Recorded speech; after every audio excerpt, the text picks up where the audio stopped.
Hi everybody, this is Rob and Kurt with Two Brothers Hobby.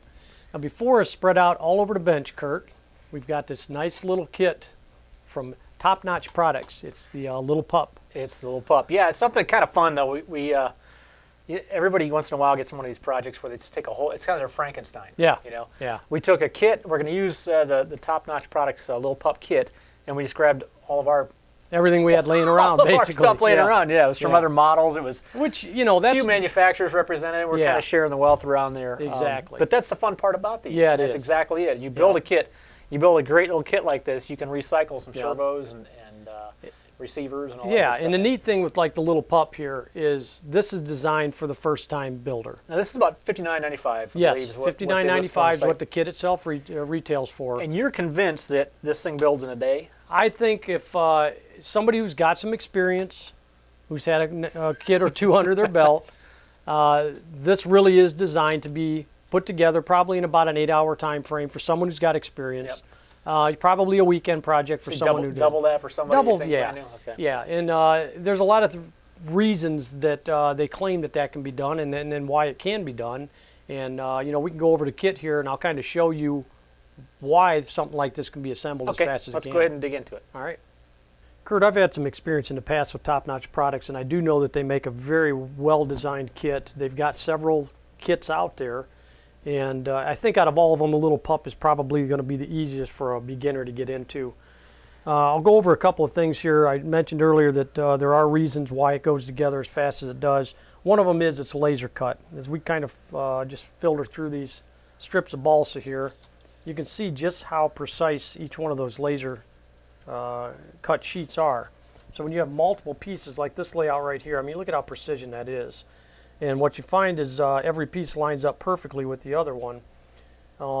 Another thing that helps with this particular build is these little blocks right here, these two pieces of MDF that look fairly insignificant are actually extremely important in lining up the fuselage. And you put a couple of pins in there that's in this parts bag, and you lay the fuselage parts on it, and they correspond. Now these aren't the actual holes you use, but to give you an idea, they correspond with holes that are already laser cut into the sides and help align everything, keep it straight. I can see that would help a lot. Yeah, definitely. And inside this bag is this simple looking triangle, but that's a right angle. They even provide that for you to keep everything, the box fuselage, nice and square. Another thing too is the plans. The simplicity of this kit doesn't necessitate you having a full-size plan to build off of. This plan is strictly for reference. And as you follow along with the assembly manual, you refer to this plan as the placement of things and how everything corresponds with one another. And you'll even notice if you take a look at these plans, Kurt, it can kind of give you an idea. Even the top sheeting is laser cut, that you don't have to, like traditional sheeting, you have to size it, place it, cut it into place and everything. This is already cut out for you. And the wings design is a simple layout of some ribs and then these top skins, and that helps everything go along smoothly.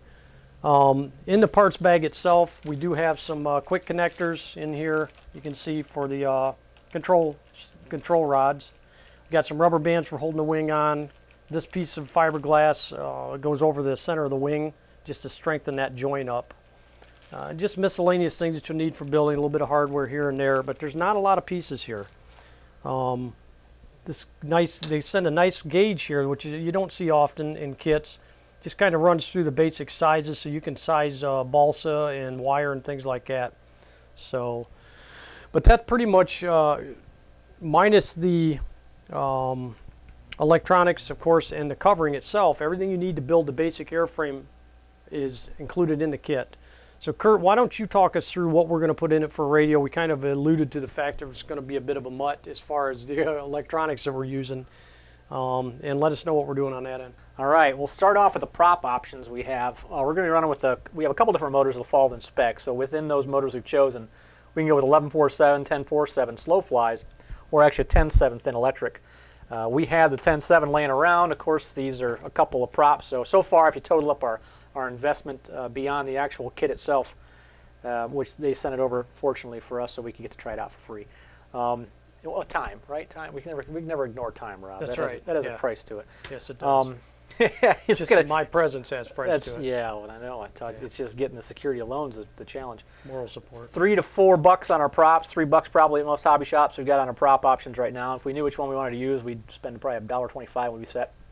We're going to be using an AR6100 DSM2. This is the older DSM signaling technology from Spectrum, but a DSM2 receiver we had. It'll work just fine for the Lil Pup.